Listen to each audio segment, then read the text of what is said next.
la universidad, Sergio Arboleda presenta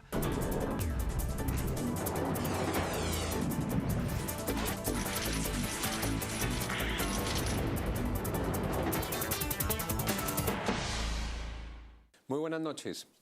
El dólar reventó la barrera de los 2.500 pesos, 2.506 cerró hoy, precios que no se veían desde el 2009.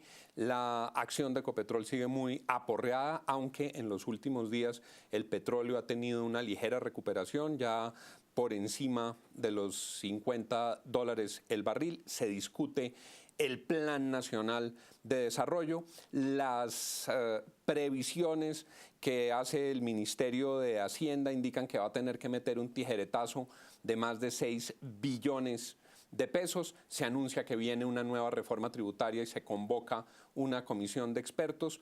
La agenda económica en el corazón de Colombia en esta semana, en estos días. Dos expertos y voces muy calificadas de la primera línea nos acompañan esta noche para analizar qué está pasando en la economía colombiana, qué está pasando con el dólar, qué está pasando con Ecopetrol, qué está pasando con el plan de desarrollo, qué viene en este frente. Senador Iván Duque, bienvenido. Muchas gracias, doctor Juan. Un placer estar acá en su programa. Es un senador de la Comisión de Asuntos Económicos que se ha ido convirtiendo, digamos, en la conciencia económica del Congreso de la República, y el doctor Fernando Quijano, director del diario económico La República. Doctor Quijano, bienvenido. Buenas noches, Juan. Buenas noches, senador. Igualmente, doctor Bueno, Fernando. disparado el dólar. El dólar, el petróleo, pero ¿sabe qué es lo que más me parece importante cogiendo ese tema? La misión tributaria. El tema de la misión tributaria creo que es la noticia de febrero. Si usted me dice cuál es la noticia económica de febrero, es que hayan ya organizado esa misión tributaria. Ahora somos expertos en organizar misiones. Yo no sé si copiarles y hacer la tarea que ellos nos ponen, pero la misión tributaria es un tema importante. Esta mañana le oía decir a alguien, quedó listo el parapeto para que nos claven el IVA. Que al final del día, todo lo que va a hacer la misión tributaria, siendo muy importantes sus integrantes y personas respetabilísimas, Sí. pero es lavarle un poco la cara a un gobierno al que no le alcanzó la plata y que va a tener que poner el IVA y se va a escudar en esa misión. Eso decían esta mañana. ¿Usted Pero qué mire, opina? mire, doctor Juan, y obviamente al senador le va a tocar que lidiar con ese toro de frente. Lo primero que tiene que entender la gente es que la misión tributaria puede aconsejar, puede decir hasta misa. Lo otro es lo que le aprueben los senadores, porque ellos no es que digan, vamos, hoy he escuchado algunas propuestas, dice, mire, hay que ponerle IVA a todo, incluso la canasta familiar. Eso lo puede decir un académico muy reputado, un tecnócrata. La OCDE. Pero otra cosa es lo que aprueben el Congreso de la República. Pero a mí me parece que sí nos tenemos que comparar. En un mundo globalizado como el que estamos, esto es muy doloroso decirlo, pero el IVA de Colombia está a media tabla. Recordemos que el IVA en España es del 21%, creo que es 22%, de Colombia es del 16%, y creo que hay productos sin tocar la canasta familiar que aguantan hasta subirle un 18%. Entonces, son nueve expertos, todos muy buenos. Ahora tienen que empezar a ver cómo hacen una propuesta que no tiene que ver con más impuestos. Yo creo que tiene que ver con tocar el estatuto tributario. El estatuto tributario uno se puede sentar en él. Tiene 600 artículos, de los cuales, pongámosle un 45% son contables. Y eso es una colcha de retazos que nadie le entiende. Entonces, lo primero que hay que empezar es como Jack el Destripador, vamos por partes. Lo tributario, lo contable y adelgazarlo y volverlo flexible. El pagar impuesto en Colombia tiene que ser una tarea amable, una tarea amigable. Bueno, para poder realmente evolucionar. Y ahí es donde yo creo que difícilmente puede ser amable para un contribuyente que ve cómo derrocha la plata el Estado y le meten pero tiene que pagar impuestos a su bolsillito la mano. Pero si quiere puentes, si quiere mejor teléfono, es decir, hay que pagar impuestos. Pero la gente lo que dice es, yo hasta estaría dispuesto a pagar los impuestos si no se los robaran. Yo hasta estaría dispuesto a pagar el predial si viera las obras en mi ciudad.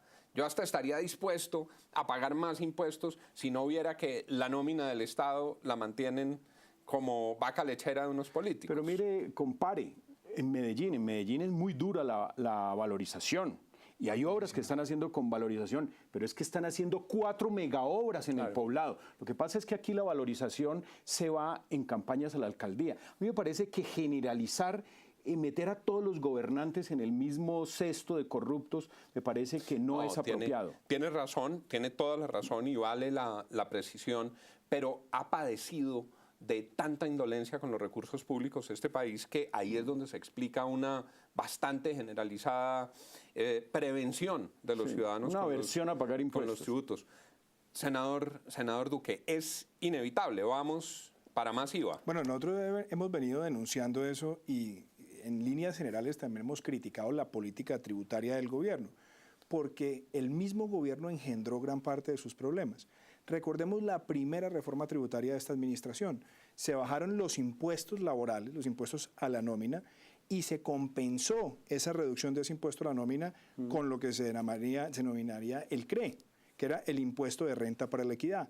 Pero el impuesto de renta se bajó del 33 al 25 y esa estructura nunca se recuperó. Se pensaba que por CRE iba a compensar no solamente los impuestos a la nómina, sino también compensar esa reducción del impuesto de renta, algo que no ocurrió. Entonces ahí ya venía engendrándose un problema. ¿Qué lo agravó? La tendencia de gasto público. El gobierno aumentó prácticamente en un 50% su gasto público en los primeros 4 años y lo hizo cumpliendo la regla fiscal porque ese exceso de gasto se lo permitía una renta petrolera alta.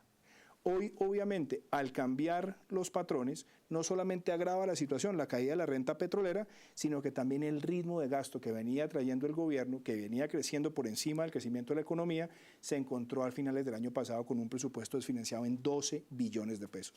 Entonces, déjeme leer una cosa, doctor Juan, hablando sobre la misión tributaria. La misión tributaria tiene como objetivo simplificar el sistema tributario colombiano, que como lo dice el doctor Fernando, es muy complejo. Segundo, hay que quitarle ese monstruo de 2 cabezas al impuesto de renta. Ese impuesto de renta para la equidad, no conviene y de hecho la OECD también ha recomendado que lo simplifique y lo unifique. En lo que tiene que ver con el régimen de personas naturales, usted tiene el IMAS, tiene el IMAN y tiene la renta simplificada. Esas 3 estructuras también deberían depurarse con un impuesto progresivo mucho más transparente. Y en lo que tiene que ver con IVA, yo creo que la discusión es dónde podemos recaudar más.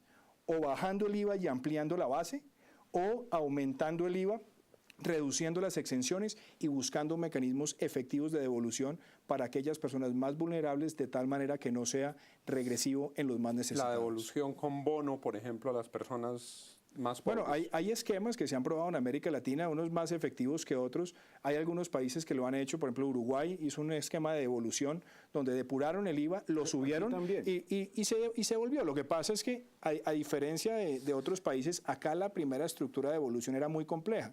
Ya hoy se puede sofisticar mucho más con los sistemas de transferencias condicionadas, donde se pondera el gasto promedio de una familia y se le puede dar anticipado. La devolución de IVA.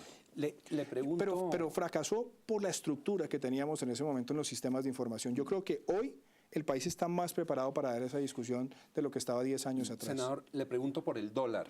¿Qué va a pasar con el dólar? ¿Qué cree usted que va a ocurrir en el mediano plazo con el dólar y qué efecto está teniendo sobre la economía? Decirle qué va a pasar con el dólar, doctor Juan, si yo pudiera predecirlo, creo que estaríamos dedicados a otras actividades. Sería un programa esotérico. Pero sí le digo que hay señales que los mercados están viendo con preocupación. Yo diría que hay unos déficits trillizos. Tenemos un déficit comercial que se está aumentando. El año pasado tuvimos el déficit comercial más alto en más de 10 años. Déficit comercial es que estamos importando mucho más de lo que hemos exportado. Vendemos poco y compramos mucho. Claro, que entre otras cosas, ¿qué lo detona? Más del 50% de nuestras exportaciones son mineroenergéticas.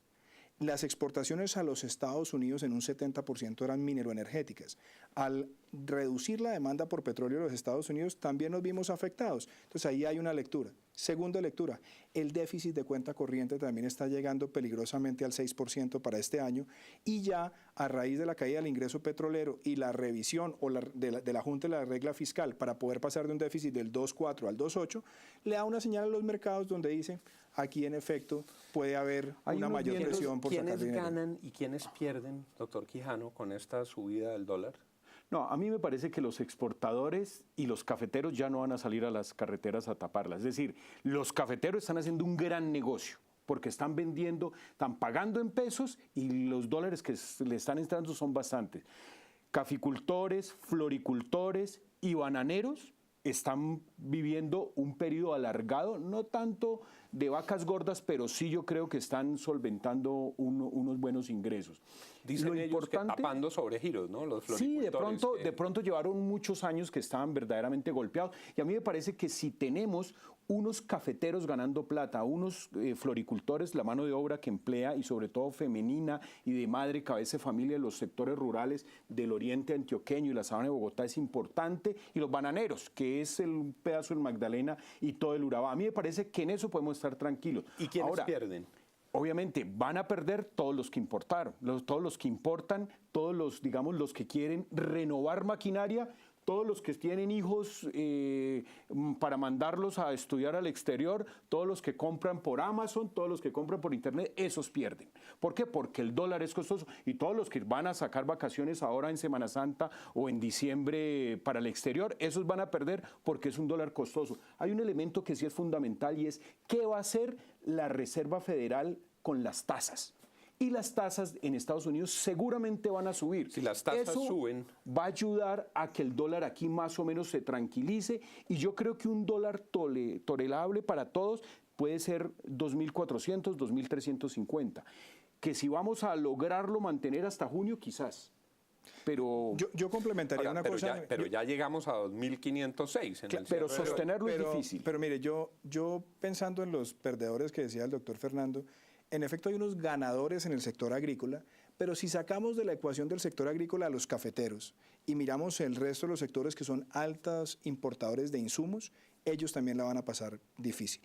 Creo que también, dada la tendencia de importación que hay en el comercio colombiano de alimentos, también va a generar presiones inflacionarias. De hecho, me llamó mucho la atención que en el mes de diciembre la inflación de alimentos estuviera tan por encima de la meta estimada, y lo mismo ocurrió en el mes de enero. Creo que eso también es para llamar la atención. Y creo que es muy importante revisar cómo estaba la composición de la deuda externa del sector privado, que no tenía coberturas muy profundas, es decir, que no tenía mecanismos para protegerse ante fluctuaciones del tipo de cambio por más de 6 meses. Estaba endeudado, no tenía protecciones, lo que le puede o tenía implicar, protecciones para un periodo muy corto. O tenía protecciones pequeñas, lo que le puede implicar una multiplicación muy fuerte del impacto de esa deuda. Y viene un interrogante también interesante, y es, si la economía colombiana se empieza a resentir por la caída de la renta petrolera, por el déficit comercial, por muchas razones, y el gobierno quiere incentivar con la Junta del Banco de la República el consumo interno, y decide en algún momento bajar las tasas en el momento en el que la Reserva Federal las empieza a subir, eso puede generar una presión mayor sobre el dólar, y podríamos ver un dólar superior a los 2.500 pesos. Ya regresamos. ¿Qué está pasando con la economía colombiana?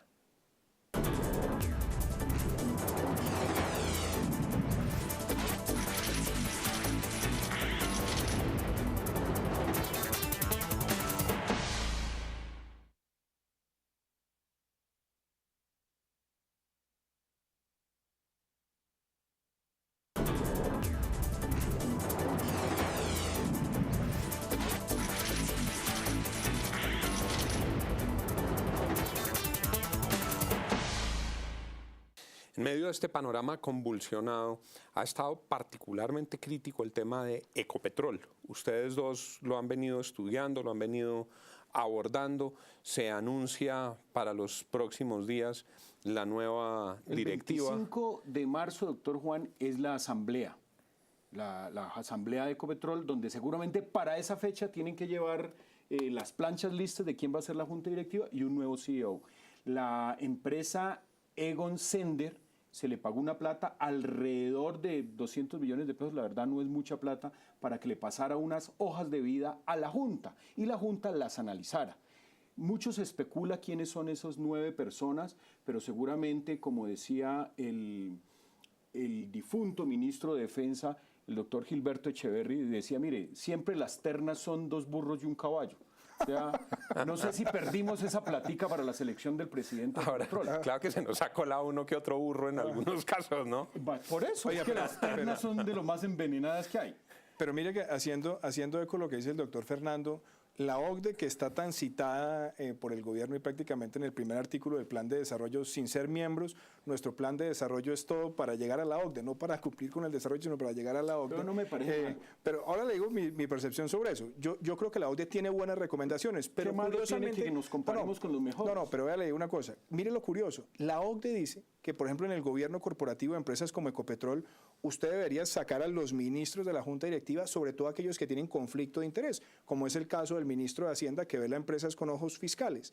En la nueva plancha, ahí siguen los ministros. Pero yo le cuento, perdóneme, ahí hacemos una, me detengo para una pregunta, algo que le escuché decir a usted una vez. Sí. Parte de la preocupación con la acción de Ecopetrol, con la desplomada de la acción de Ecopetrol, tiene que ver con la caída del precio del petróleo, pero otra parte ligada a las políticas tiene que ver ligada a las políticas públicas y con que el mercado no está teniendo confianza en la autonomía del manejo de Ecopetrol. Es que le digo la preocupación más grande de los mercados. Recuerde que el año pasado Ecopetrol fue la empresa petrolera en el mundo con la mayor depreciación de su acción. ¿Qué generó esa depreciación de su acción? Los mercados veían algo muy confuso, que yo creo que al final es una gambetica que le hace el gobierno la regla fiscal, que es ¿cuál? Ecopetrol reparte el 82% de sus dividendos cuando la práctica en el sector es del 50%. Entonces reparten el 82%. ¿Para qué? Para que el gobierno se despacha con recursos y al mismo tiempo Ecopetrol se endeuda para financiar sus inversiones. Ahí el senador nos da una noticia, ahí el senador nos dice, oiga, si le hacemos tanto caso a la OCDE, que es el club de las buenas prácticas, las 35 economías desarrolladas del mundo, a la cual queremos participar nosotros, cosa que es bueno, estar entre los más pilos del mundo, pero se le olvida al senador que cuando dice saquemos esos miembros de junta, ¿por qué no han sacado el de ISAGEN, el de Ecopetrol, el de ISA? No sé. Todos están en la recomendación de ellos, ¿no? Acuérdese un ministro que se llamaba, pues porque ya no está en el ministerio, que se llamaba Hernán Martínez. Era el ministro del gobierno del presidente Uribe. Se acabó el gobierno el 7 de agosto y el 8 ya era la junta directiva de una multinacional petrolera. A mí sí me parece que esa puerta giratoria hay que pararla, pero no es mal de este gobierno, es de otro gobierno. Pero vea, a ver, hay un tema también de... Yo siempre, además lo he dicho abiertamente, yo no estoy de acuerdo con las puertas giratorias ni en esa vía ni en la vía contraria, a no ser que haya verdaderos cierres a esos conflictos de interés. Yo creo que para el tema que pregunta el doctor Juan de Ecopetrol como tal, claramente hay un desincentivo en la presencia del ministro de Hacienda en Ecopetrol.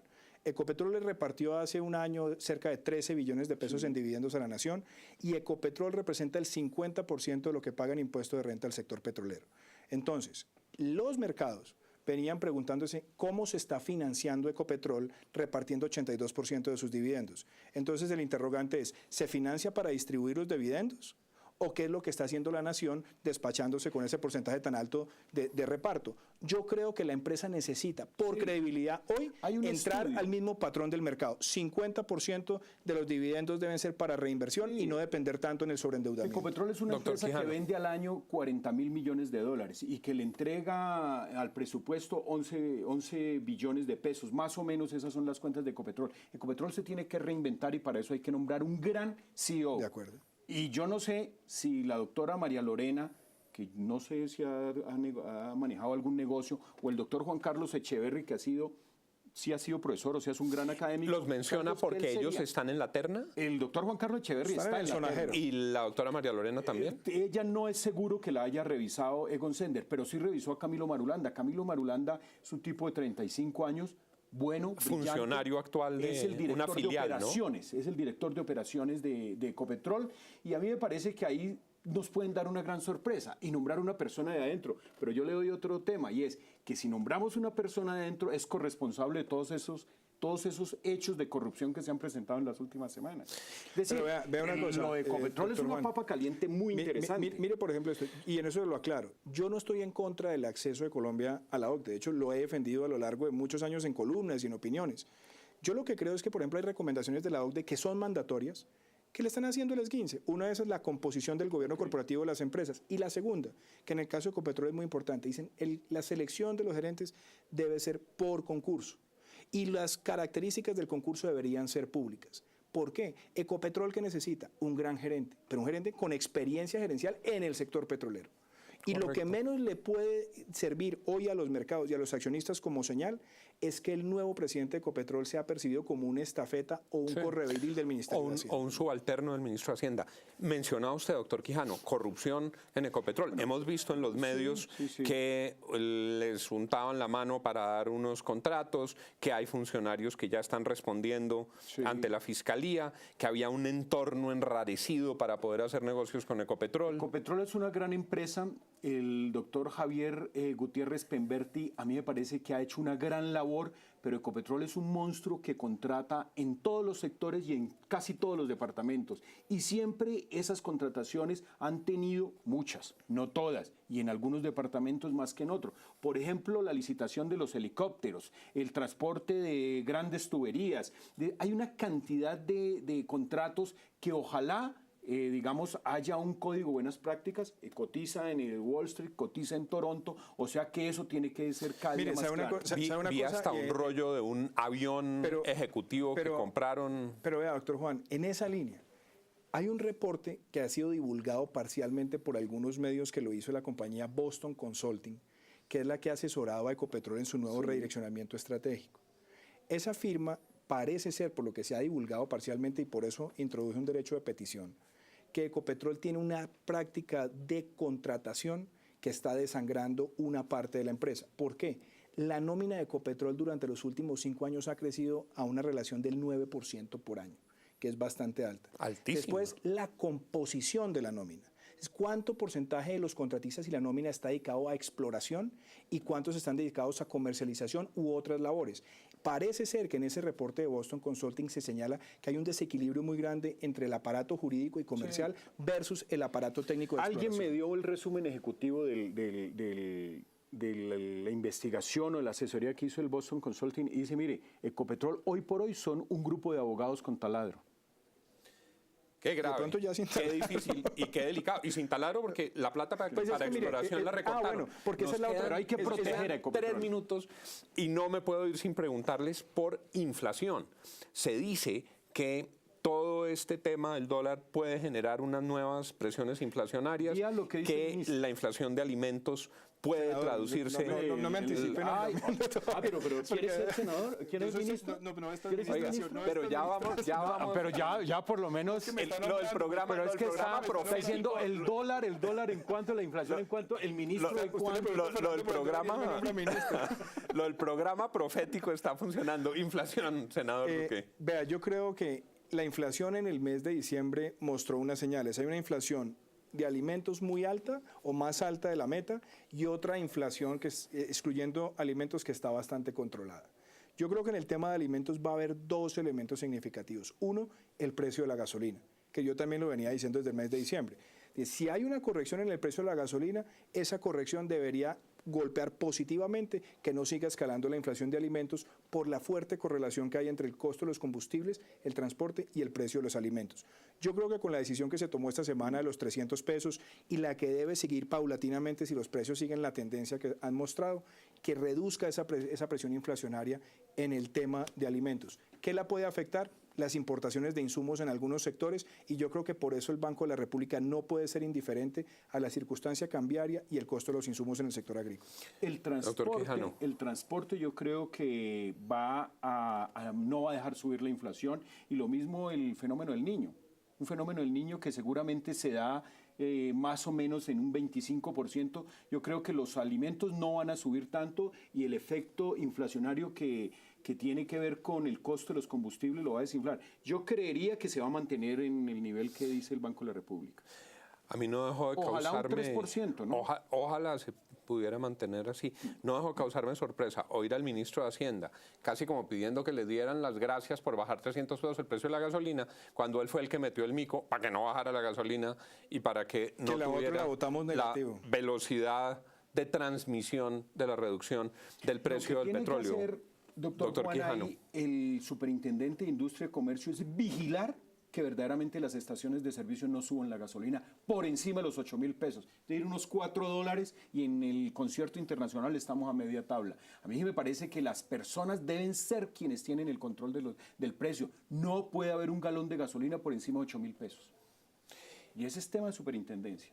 Y ese es tema de competencia entre las estaciones, eso es tema del funcionamiento y de unos del mercado. orangutanes que están en el plan de Y desarrollo. de los también. orangutanes del plan de senador desarrollo, no ve y nada no nos alcanzó. Ahí están, y usted los ha denunciado también. No nos alcanzó el tiempo hoy para el componente zoológico, se nos fue en el esotérico y no alcanzamos a hablar del componente zoológico del plan de desarrollo, de lo que tiene de conveniente, de lo que tiene de inconveniente el plan de desarrollo, pero espero que con ustedes dos lo podamos hacer en un próximo programa y muy pronto. El de las licoreras, el de las licencias ambientales express, el del Código Minero, el del tercer canal.